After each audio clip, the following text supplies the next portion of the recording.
دیرین دیرین در دوران دیرین دیرین استعدادهای مختلفی در تاکشوی حسن ریوندی شرکت می‌کردند.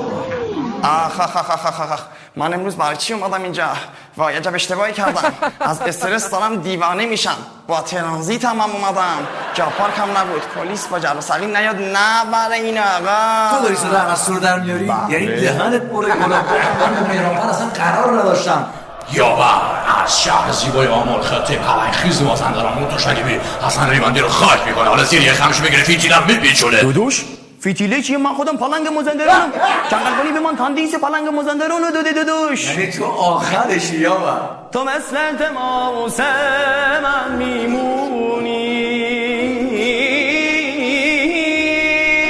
که یک شب روی شونه ها شکیدم.